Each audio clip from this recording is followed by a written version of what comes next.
국내 거대 항공사 출범에 속도가 붙게 됐습니다. 공정거래위원회가 대한항공과 아시아나항공의 기업 결합에 대해 조건부 승인 결정을 했는데요. 대한항공은 공정위 결정을 수용하기로 했고 저비용 항공사 LCC들은 새로운 기회를 엿보고 있습니다. 항공업계의 지각 변동이 일 것으로 전망이 되고 있죠. 취재기자와 함께 살펴보겠습니다. 경제산업부 김주영 기자 나왔습니다. 김 기자, 네. 공정위가 심사를 시작한 지 한 1년 정도 됐죠. 네. 이번에 항공 빅딜에 대해서 승인을 했는데 조건이 붙어 있더라고요. 먼저 조건들에 대해서 네. 정리를 해주신다면요.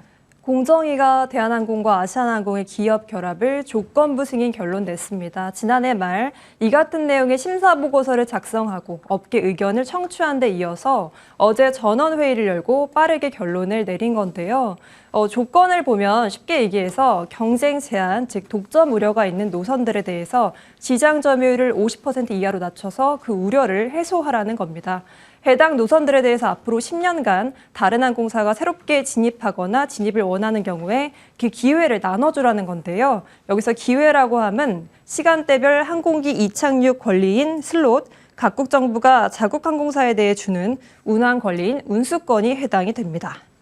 예, 지금 말씀하신 그 조건에 포함되는 쪽이 경쟁 제한이 있을 것으로 우려되는 노선, 네. 알짜 노선으로 평가가 되는데요. 그렇습니다.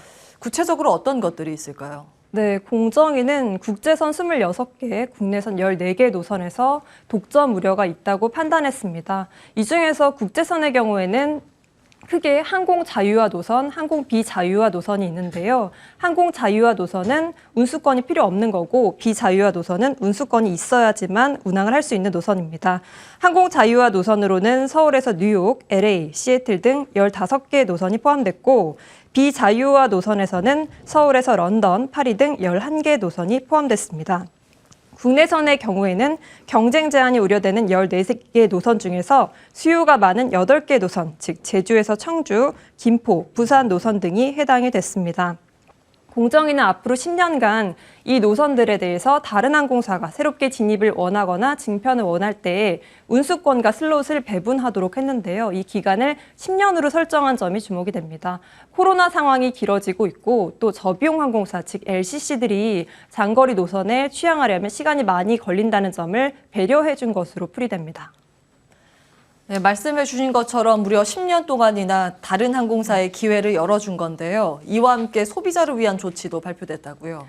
네, 공정위는 독점이 우려되는 노선에 대해서 다른 항공사가 진입하기까지 소비자 피해를 줄이기 위한 대책도 마련을 했습니다. 그 대표적인 사례를 보면 우선 해당 노선에 대해서 운임 인상을 제한했고 공급 축소 금지, 좌석 간격과 무료 수화물 등 서비스 품질을 유지하도록 했습니다. 또 항공 마일리지를 불리한 조건으로 변경하지 못하도록 했습니다. 즉 독과점을 어느 정도 정리해야지 운임을 올릴 수 있다는 점이 핵심인데 자칫 통합항공사의 시너지가 퇴색될 수 있다는 우려가 나옵니다.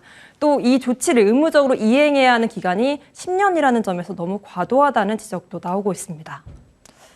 자, 그렇다면 이 항공업계의 반응은 어떻습니까? 이번 조치로 인해서 업계의 지각 변동이 예상된다는 분석이 많던데요.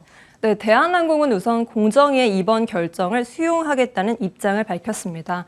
알짜 장거리 노선을 다른 항공사에 기회를 열어줘야 하지만 10년 동안 실제 다른 항공사의 진입이 없으면 운수권과 슬롯은 유지되는 만큼 일단 관망할 것으로 전망됩니다.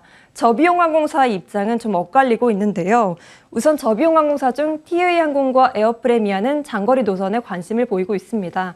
특히 티웨이항공의 경우에는 이미 장거리 노선을 운항하기 위한 기재를 확보를 했고 다음 달에 이와 관련한 기자 간담회도 열 예정입니다.